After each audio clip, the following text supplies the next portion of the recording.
Shalom peuple de Dieu, que la paix demeure avec vous. Je viens encore vous saluer ce soir au nom précieux et suprême de notre excellent Seigneur Jésus-Christ. Ce soir, je viens exhorter une personne, un frère, une sœur, celui qui m'écoute ou celle qui m'écoute, à se préparer pour la seconde venue du Seigneur Jésus-Christ de Nazareth. Vous savez aujourd'hui que le chrétien vit comme si Jésus-Christ n'allait plus revenir. Le chrétien pense que la terre là lui appartient. Il croit qu'il va vivre éternellement sur la terre, mais sur cette terre, nous devons savoir que nous sommes des pèlerins, nous sommes venus en pèlerinage, nous sommes en voyage sur la terre, nous sommes venus accomplir une mission afin de s'en aller. Une personne a dit que si Jésus tarde à arriver, nous devons aller le retrouver. Je nous dis ce soir ou aujourd'hui que Jésus-Christ est sur le point de revenir. Beaucoup de gens disent Jésus revient, Jésus revient, Jésus revient. Même dans nos différents cultes, même dans nos différentes évangélisations, nous parlons du retour de Jésus, mais nous ne prenons pas conscience. Ça devient un slogan partout. Jésus revient bientôt, Jésus revient bientôt. Chose qui n'est pas fausse, mais est-ce que nous avons conscience qu'il revient, que ce n'est pas un mythe, que ce n'est pas une légende, que ce n'est pas un slogan? Je nous assure que Jésus revient bientôt. Jésus revient bientôt. Voilà pourquoi le thème de mon exhortation est la préparation de l'épouse pour rencontrer son épouse. La préparation de l'épouse pour rencontrer l'époux. Nous devons nous attendre au retour de Jésus-Christ de Nazareth. Vous savez qu'il revient. Nous devons comprendre qu'il revient. Aujourd'hui, nous sommes comme les chrétiens de l'ancien temps. Comme on disait au temps de Noé, lorsque Noé va dire que ce monde sera détruit, les gens vont prendre Noé pour un fou. Ils vont dire que Noé, tu es fou, tu déraisonnes. Et lorsqu'ils verront Noé construire l'arche, ils vont le prendre pour un fou. Mais lorsque la pluie a commencé à venir, je pense qu'ils ont négligé le premier jour. Et c'est quand le déluge a commencé à inonder la terre qu'ils ont pris conscience, mais il est trop tard. Mais José, il s'appelle comment, Noé était déjà rentré dans l'arche avec ceux qui avaient compris, qui avaient accepté ça. La Bible dit que c'est de la même manière que pendant que Noé avertissait, il prêchait le message, les gens n'écoutaient pas, les gens se mariaient, ils mariaient leurs enfants, ils vivaient leur vie sans pourtant savoir que le déluge allait toujours les surprendre. Vous savez que le retour de Jésus-Christ va nous surprendre. Le retour de Jésus va nous surprendre. Voilà pourquoi il va dire veillez et priez, car vous ne savez ni l'heure ni le jour. Il va dire que si le maître de la maison savait à quelle heure de la nuit le voleur devait venir, il ne devait pas dormir, il devait veiller afin de ne pas se laisser dérober. De nous aussi, nous devons veiller, nous devons être sobres afin d'attendre le retour de son Seigneur, le Seigneur Jésus. La Bible va dire, je veux dire avec mes propres mots, quel est ce serviteur que le maître a établi en disant de veiller afin que lorsqu'il va venir, il doit ouvrir le maître la porte, car il ne connaît pas l'heure l'heure que le maître doit venir, donc il doit veiller afin d'ouvrir la porte au maître. Maintenant, lorsqu'il vient, il trouve la personne endormie. Moi, j'ai fait la sécurité et tu dois veiller. J'étais des gardes, tu dois veiller à ce que peu importe qu'à l'heure que le maître de la maison ou bien le résident arrive, tu dois ouvrir la porte. Il y a beaucoup, moi, des fois, j'ai dormi, le résident, il vient, il cognait. J'étais dormi profondément. Et lui-même, il ouvrait son portail et il rentrait. Nous devons faire preuve de vigilance. Nous devons nous attendre au retour de Jésus-Christ de Nazareth. Ce n'est pas un slogan, il revient. Aujourd'hui, les chrétiens sont endormis. Aujourd'hui, on croit que la terre nous appartient. Aujourd'hui, on croit que Jésus-Christ, tellement il a dit il revient. Depuis 2000 ans qu'il a dit qu'il revient. Aujourd'hui, nous sommes au 21e siècle. Est-ce qu'ils vont encore revenir? Et beaucoup de gens commencent à s'assoupir, commencent à dormir, commencent à s'éloigner. Mais le jour du Seigneur Jésus-Christ, il dit bien, son jour sera, il viendra comme un voleur. Le voleur, il ne provient jamais qui va venir. Donc, nous devons toujours être prêts. Nous devons toujours prêts à être enlevés. Nous devons être prêts à être enlevés. Je disais que mon exhortation est de nommer l'épouse doit se préparer pour le retour de l'époux. Et lorsque je parle de l'épouse, je fais allusion à l'église. Je fais allusion aux chrétiens. Vous savez que l'homme, lorsqu'il vient te marier, il vient chez tes parents, il demande ta main. Après, lorsqu'il a fini de demander ta main, il y a le mariage à la coutume, il y a des fiançailles, le mariage à l'état civil, et tu restes encore chez toi. Mais qu'est-ce qui vient? Il va d'abord préparer la maison qui doit vous recevoir. Il doit préparer la maison qui doit vous recevoir. Et lorsqu'il va préparer la maison, lorsque c'est prêt, il vient maintenant ce qu'on appelle maintenant le dépôt de la mariée. Jésus-Christ est venu nous doter. Mais comme il dit qu'il viendra prendre une église sans tache, ni sans ride, ni sans rien de semblable, voilà pourquoi sur la terre, nous sommes là en train de nous préparer pour notre éternité. Il y a deux éternités. L'éternité aussi à l'enfer, c'est une éternité. L'éternité au ciel, c'est une éternité. Donc, notre façon de vivre, notre façon de marcher nous prépare à une éternité, soit en l'enfer ou au paradis. C'est à nous de choisir. On a le libre arbitre. Il a dit que je t'ai donné le pouvoir de la vie et de la mort est sur ta langue. Il a dit voici la vie, voici la mort. Mais il dit choisis la vie afin que tu puisses vivre. Jésus revient. Ce n'est pas un slogan, je nous assure les amis, Jésus revient. Donc je vais éveiller notre sainte conscience afin qu'on n'ignore pas son retour. Oui, on doit s'apprêter à son retour. Comme je disais, on va lire notre premier texte de base qui est dans Matthieu 25 à partir des premiers versets. Matthieu 25.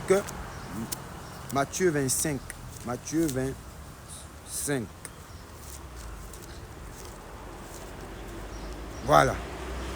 Matthieu 25 dit quoi? Matthieu 25 dit « Alors le royaume des cieux sera semblable à 10 vierges qui ont pris leur lampe, allèrent à la rencontre de l'époux. 5 d'entre elles étaient folles et 5 sages. Les folles, en prenant leur lampe, ne prirent point d'huile avec elles, mais les sages prirent avec leur lampe et l'huile dans des vases. Comme l'époux tardait, toutes s'assoupirent et s'endormirent. Au milieu de la nuit, on cria, voici l'époux. Allez à sa rencontre. Alors toutes ces vierges se réveillèrent et préparèrent leurs lampes. Les folles dirent aux sages, donnez-nous de votre huile, car nos lampes s'éteignent. Les sages répondirent, non, il n'y en aura pas assez pour nous et pour vous. Allez plutôt chercher ceux qui en vendent et achetez-en pour vous. Pendant qu'elles allaient en acheter, l'époux arriva, celles qui étaient prêtes entrèrent avec lui dans la salle des noces et la porte fut fermée. Plus tard, les autres vierges vinrent et dirent, Seigneur, Seigneur, ouvre-nous. Mais il leur répondit, je vous le dis en vérité, je ne vous connais pas. Il dit, veillez donc, puisque vous ne savez ni l'heure ni le jour. La parabole est un signe que Jésus utilisait beaucoup pour nous faire comprendre la réalité spirituelle. Lorsqu'on parle de l'église, lorsqu'on parle de l'époux, on parle de deux catégories d'églises. On parle de celles qui sont folles et celles qui sont sages. On parle de vierge. Lorsqu'on parle de vierge, on voit le signe de la pureté, on voit le signe de la chasteté, on voit le signe de la sanctification, de la sainteté. Vous savez, lorsqu'on accepte Jésus-Christ de Nazareth, la Bible dit quoi? Dans le livre de 1 Corinthiens chapitre 5 au verset 17.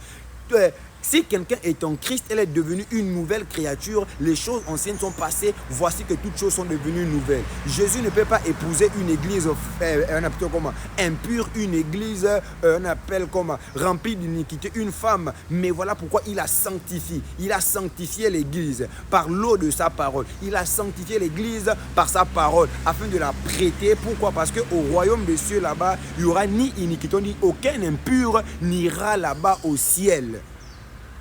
Donc voilà pourquoi le temps que nous sommes sur terre là, nous devons nous préparer à la rencontre de l'époux. Vous savez qu'il y avait deux catégories, il y avait 10 vierges, on les avait divisées en deux, les folles et les sages. Pourquoi on dit folles? Aujourd'hui, dans les églises, je vais un peu décortiquer les folles. Aujourd'hui, les folles, c'est quelles personnes? C'est les personnes qui ont pris la parole, mais qui ont refusé de prendre l'huile. Qui ont des lampes, mais qui ont refusé de prendre l'huile. Ici, la parole, plutôt, Saint-Esprit, aide-moi. Ici, la lampe, elle est faite pour éclairer. Et puis, c'était la nuit. La lampe est faite pour éclairer. La lampe est faite pour éclairer. Si tu n'as pas la lampe, il te sera impossible de marcher. Tu vas heurter, tu vas te cogner, c'est parce que tu marches dans les ténèbres. La lampe ici, c'est le symbole de la parole. La lampe vient ici pour t'éclairer. La lampe vient ici pour m'éclairer, pour me marcher, pour me montrer comment la marche à suivre. Pour dire que ça, tu dois faire, soit tu ne dois pas faire, ça, tu dois faire, soit tu ne dois pas faire, et tu dois faire. Mais il ne suffit pas seulement d'avoir la lampe. Chez nous ici, au village, j'ai grandi au village, nous, on avait des lampes. Et ça marchait avec le pétrole. Ça marchait avec le pétrole, pas des pétroles, pas des lampes. La lampe ne s'allume pas, la lampe peut être là, il peut avoir la mèche, mais il n'y a pas le pétrole. Ce qui fait en sorte que la lampe soit allumée, c'est le pétrole. Ici, on parle de l'huile et de la lampe. L'huile, ici, c'est le symbole du Saint-Esprit. La Bible, l'huile, c'est le symbole du Saint-Esprit. Et vous voyez, on va dire quoi? C'est les sages ont pris l'huile avec elles, mais elles n'ont pas pris. Plutôt, les folles ont pris la lampe, les lampes avec elles, mais n'ont pas pris l'huile. Mais les sages ont pris leur lampe et l'huile. Ils avaient l'huile en réserve. Voilà, c'est du genre, c'est du chrétien. Le chrétien, ce genre de type de chrétien, ou ce genre de type de chrétien qui prend seulement la parole, mais refuse le Saint-Esprit. Alors que c'est le Saint-Esprit qui doit nous préparer à la rencontre de Jésus. Celui qui connaît Jésus-Christ mieux que nous. Celui qui nous met le témoignage de Jésus en nous. C'est comme je disais hier dans une réunion, je disais hier que, vous savez, si moi, j'ai envie d'aller épouser une sœur et qu'on appelle ça comment? Qu'elle est une amie toujours, ils aiment s'appeler meilleure amie, ma besta. Et moi je connais, puisqu'on dit la best, meilleure amie, c'est qu'elle connaît les défauts, elle connaît, on appelle ça comment? Les points forts, les points faibles, les qualités et les défauts de sa copine. Donc moi, pour mieux connaître sa copine, que celle que je vais épouser, je vais vers sa best, vers sa meilleure amie. Et je commence à dire, parle-moi un peu de ta meilleure amie. Ou bien je vais vers elle-même, parle-moi de toi-même. Parce que la Bible dit, est-ce que deux personnes peuvent-ils marcher ensemble s'ils ne sont pas accordés au préalable? S'ils ne sont pas entendus au préalable. Et quand je vais vers cette personne-là, elle me dit, ma copine elle aime ça, ma copine n'aime pas les gars comme ça, les gars chiches, elle n'aime pas comme ça, elle n'aime pas comme ça, elle n'aime comme ça. Et donc moi je m'adapte maintenant à cette personne. Et notre meilleur ami ici, là, et la meilleure amie ici, là, je peux représenter sur le Saint-Esprit. Le Saint-Esprit est notre meilleur ami. Il nous montre la conduite à suivre. Il nous montre comment nous devons marcher sur cette terre pour nous apprêter. Lorsqu'on parle de préparation, c'est un temps de beaucoup, c'est un processus.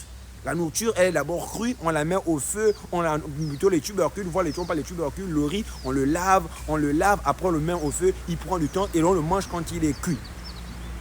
Vous savez, j'ai parlé des 5 vierges folles. Elles sont vierges, mais elles sont folles. Elles sont saintes, mais elles sont oisives. Vous savez, elles n'ont pas, celui qui a juste la parole et n'a pas le Saint-Esprit, il est fou. Pourquoi? Parce qu'il n'a pas la compréhension, il n'est pas illuminé, il n'a pas la connaissance, la bonne compréhension de la parole de Dieu. Parce que celui qui nous donne la révélation de la parole de Dieu, c'est le Saint-Esprit. Celui qui nous donne, on appelle ça comment? La bonne compréhension de la parole de Dieu, c'est le Saint-Esprit. Pourquoi on a dit quoi? Jésus va dire quoi? L'Esprit des vérités, il vous conduira dans toute la vérité. Le Saint-Esprit vient pour nous conduire dans toute la vérité. Et si vous voyez maintenant qu'elles n'ont pas pris, si tu n'as pas le Saint-Esprit, c'est calcul erroné, tu ne pourras rien faire. Tu as la lampe, oui, tu as la parole, mais tu n'es pas éclairé. La lampe sert à éclairer, mais si tu n'as pas l'huile, ou bien si tu n'as pas le pétrole, tu ne seras pas éclairé, tu vas marcher dans les ténèbres. Voilà pourquoi le Saint-Esprit vient nous donner la révélation. Il vient illuminer les yeux de nos cœurs afin qu'on puisse comprendre le Saint-Esprit. Et lorsqu'on attend, lorsqu'on se prépare, on attend. Parce que l'époux n'est pas là, il doit venir. Vous savez, hier je disais quelque part, il y a aussi une sœur que je disais aussi, qui parlait aussi. Vous savez, c'est un peu comme, on appelle ça comment, le célibat. Le célibat, une sœur pouvait dire, et j'ai testé ça, elle pouvait dire que le célibat n'est pas une malédiction. Le célibat est un statut où on se prépare à être un bon mari, à être un bon époux, à être, on appelle ça comment, un bon père, à être un bon mari. Ce n'est pas dans le mariage que tu vas ce n'est pas dans le mariage que tu vas devenir, tu vas te préparer ou bien tu vas apprendre comment devenir un bon père, comment devenir une bonne mère, comment devenir une bonne maman, comment devenir un bon frère. C'est dans le célibat que tu dois devenir une bonne femme. Hein? Tu vis le mariage mais tu n'es pas encore marié. Vous voyez, non, tu es préparé, tu as les caractéristiques d'une mariée. Hein? Et lorsque tu es prêt, c'est là que tu rentres dans le mariage. Parce que si tu rentres dans le mariage, tu ne connais pas comment préparer, tu ne sais pas comment te comporter, tu ne sais pas comment vivre à deux, ce sera compliqué. Hein? Voilà pourquoi, comme la sœur disait, on appelle comment. Dans le mariage, on commence, hors du mariage, tu dois te préparer. Dans le célibat, c'est un statut de préparation pour rentrer dans le mariage. Beaucoup de mariages ne durent pas. Pourquoi? Divorce, pourquoi? Parce qu'il n'y a pas eu de préparation.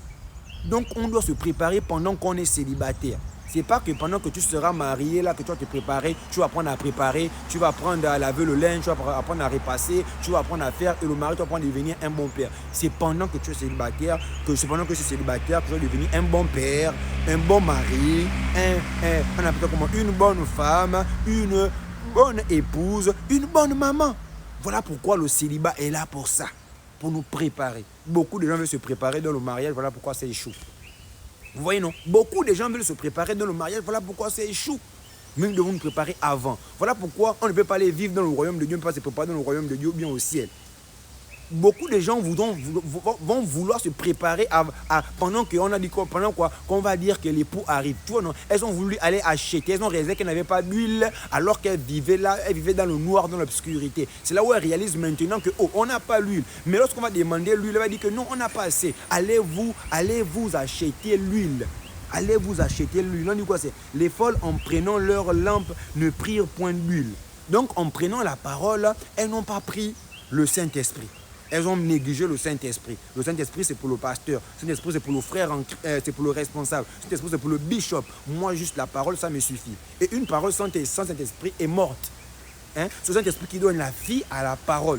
C'est le Saint-Esprit qui donne la saveur à la parole. Une parole d'où le Saint-Esprit n'est même pas donné la révélation, en fait, tu n'as pas la révélation, c'est comme une nourriture fade, sans sel, qui n'a pas de goût. Et vous voyez que lorsque tu médites avec le Saint-Esprit, il te donne la clairvoyance, il éclaire ta lanterne et tu vois, ça change. On dit quoi? C'est la parole de Dieu est une lumière est une lampe à mes pieds, est une lumière à mon sentier. Lorsqu'on parle de sentier, on parle de route. On dit lumière, elle éclaire ma route. Elle me montre le chemin à suivre. Et une lampe à mes pieds, c'est quoi? C'est je le zèle, je brûle. Et je disais que nous devons nous apprêter pour le retour. Je disais quoi? C'est les folles en prenant leur lampe ne prirent point d'huile dans des vases. Le vase ici, c'est qui? C'est moi. Le vase ici, c'est moi. Je suis un vase. Lorsqu'on prend la parole, on doit aussi prendre l'eau. Parce que nous sommes le vase. Pourquoi on met la parole, on met l'eau dans le vase. Voilà pourquoi il dit quoi? Jésus va dire dans le livre de Jean 2, remplissez ces vases d'eau. C'est quand c'était rempli maintenant que l'eau a été changée en vin. Vous voyez, non? S'il n'y avait pas l'eau, il ne devait pas avoir de vin. Jésus a changé l'eau en vin. Voilà pourquoi on dit qu'au commencement, Dieu créa les cieux et la terre. La terre était informe et vide. Mais on va dire une chose, l'Esprit de Dieu se mouvait au-dessus des eaux. C'est quand l'Esprit de Dieu a commencé à se mouvoir au-dessus des eaux que Dieu a commencé à parler. C'est quand on est rempli de la parole de Dieu que le Saint-Esprit se met en action, que le Saint-Esprit se met en mouvement. Nous devons nous préparer pour le grand retour de Jésus-Christ de Nazareth, car il revient bientôt. Elle va dire quoi? Voilà, 4. Mais les sages prirent avec elles leur lampe d'huile, leur lampe de l'huile dans des vases. La catégorie des l'église du chrétien sage. Le chrétien, lorsqu'on parle de sage, on parle de prudence. De prudence, autant pour moi, on parle de vigilance. Hein? Voilà, ils ont accepté la parole et ils ont aussi cherché aussi le Saint-Esprit. La Bible dit, ne vous enivrez pas du vin, c'est de la débauche, mais soyez au contraire remplis de l'Esprit Saint. Vous voyez, non? Elles ont pris. Le Saint-Esprit me rend prudent. Le Saint-Esprit m'amène à ne pas poser de sagesse. Le Saint-Esprit vient me convaincre de péché, de justice et de jugement. Le Saint-Esprit vient mettre dans mon esprit la pensée de l'éternité en disant que sur terre ici, tu es un pèlerin, tu es un voyageur, tu dois partir, tu dois t'apprêter. Et moi, je mets des dispos, je fais, on appelle comment? En attendant, on attend ce que l'on ne voit pas. On appelle ça, c'est l'espérance. On attend. Pourquoi attendre ce que je vois? J'attends ce que je ne vois pas. On ne voit pas Jésus, mais on l'attend. On sait qu'il doit revenir. On sait qu'il doit revenir, donc on s'attend. Et lorsque on parle de l'attente là, on parle de la patience. Une personne a dit que dans le temps de l'attente, la patience n'est pas le problème. Mais c'est comment tu attends. Moi, je peux attendre Jésus et je vis ma vie. Mais je dois attendre Jésus tout en sachant qu'à tout moment, il peut venir. Vu que je ne connais pas l'heure, je dois être prêt. Je ne connais pas, on appelle ça comment, à quel moment je dois voyager. Je dois préparer, je dois commencer déjà à faire mon passeport. Pourquoi? Parce qu'à tout moment, je peux voyager. Mais si on me dit que bon, tu dois voyager pour la France et je n'ai pas le passeport, je vais pas aller en France. Mais si j'ai déjà le passeport c'est un moyen. En fait, je me suis préparé déjà bien avant. On se prépare bien avant. La préparation, c'est avant, ce n'est pas après. La préparation, ce n'est pas pendant. On ne se prépare pas pendant le mariage. Voilà pourquoi les mariages, on annonce, il y a une préparation, peut-être de 5 ans, de 2 ans, la préparation. Vous voyez, non? Maintenant, le permis de conduire. Si je n'ai pas le permis de conduire, mais la voiture est là, je ne pourrais pas conduire.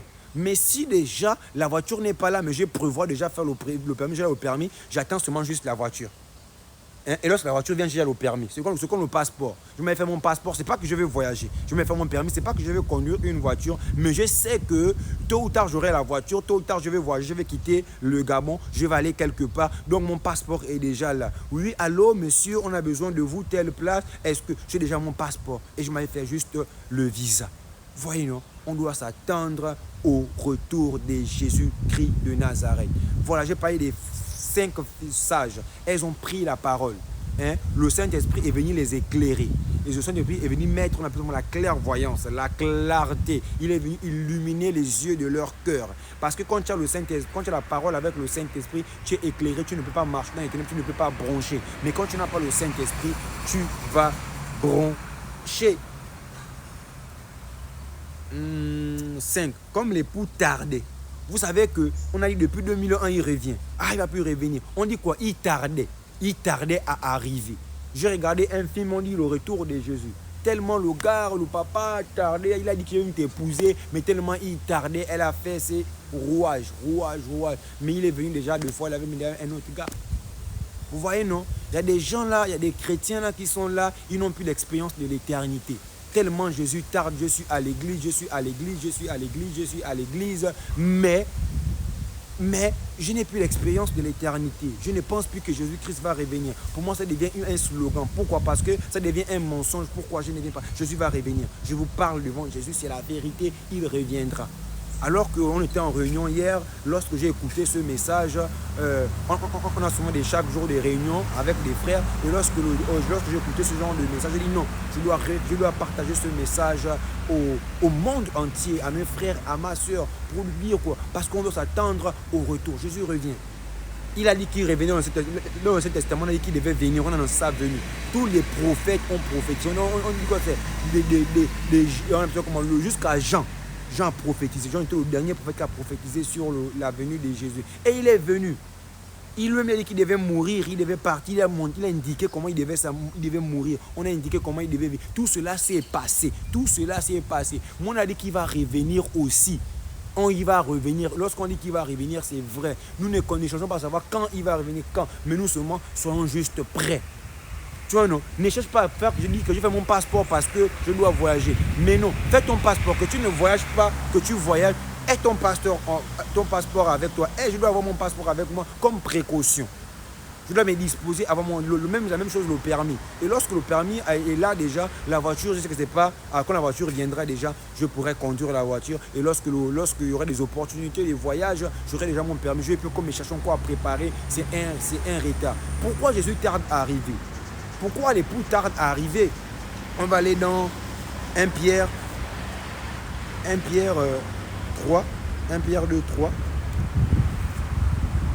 1 Pierre 2 Pierre 3, autant pour moi. 2 Pierre chapitre 3, verset 9. Là, c'est 1 Pierre, je parle de 2 Pierre. 2 Pierre chapitre 3, verset 9. Mais il y a une chose bien aimée, que vous ne devez pas ignorer. C'est que devant le Seigneur, un jour est comme 1000 ans, et 1000 ans sont comme un jour. Le Seigneur ne tarde pas dans l'accomplissement de la promesse, comme quelques-uns le croient. Mais il use de patience envers vous, ne voulant pas qu'aucun de vous ne périsse, voulant que tous arrivent à la repentance. Nous devons savoir une chose, Jésus tarde à arriver, pourquoi? Parce qu'il sait que même moi qui suis là, je ne suis pas prêt. Je crois que je serai enlevé, mais est-ce que je suis prêt? Si j'étais déjà prêt ou bien si l'église était déjà prête, Jésus devait revenir. Mais il use de patience envers nous. Par amour, pourquoi? Parce qu'il ne veut pas que lorsqu'on parle de périr, on parle de la perdition. On parle de la perdition, on parle de l'égarement spirituel, on parle de la mort spirituelle, on parle de l'enfer en un mot. Mais il use de patience afin que nous tous, on ne périsse pas, mais qu'on parvienne à la repentance, qu'on parvienne au salut. Voilà pourquoi il tarde. Il veut que moi déjà, je sois déjà prêt. Il veut que toi qui m'écoutes, vous qui m'écoutez, vous soyez déjà prêts. Il veut que tout le monde soit prêt. Pourquoi? Parce que l'enfer n'a pas été réservé pour les hommes. L'enfer a été réservé pour le diable et ses anges déchus qui ont été rebelles à Jésus. C'est ça l'enfer. Mais comme le diable il est tellement malin, mauvais, méchant, qu'il ne veut pas partir seul, il veut toujours entraîner les autres avec lui. Je me souviens que moi, il y avait une époque, j'avais volé le téléphone de l'ami de ma mère. Et comme je savais qu'on nous avait amené chez Nganga, on nous avait dit qu'on allait au commissariat, j'ai dit je ne veux pas prendre des coups seul. Je ne voulais pas prendre des coups seul, je voulais aussi que mon ami aussi prenne aussi les coups, alors qu'il n'était pas dans le coup, il n'avait pas volé. Je lui avais juste dit que j'avais volé le téléphone. Mais qu'est-ce qui s'est passé? J'ai aussi dit que lui, il est avec moi pour qu'on se partage les coups. C'est la même chose que le diable fait. C'est la même chose qu'il fait. Voilà, j'arrive. Oui. Excusez-moi. Voilà, mais il est une chose, lui, dans l'accomplissement de la promesse, comme quelques-uns le croient. Mais il use de patience envers vous, ne voulant qu'aucun de vous ne périsse, mais voulant que tous arrivent à la repentance. Le jour du Seigneur viendra comme un voleur. En ce jour, les cieux passeront avec fracas, les éléments embrasés se dissoudront, et la terre avec ses œuvres, qu'elle renferme, sera consumée.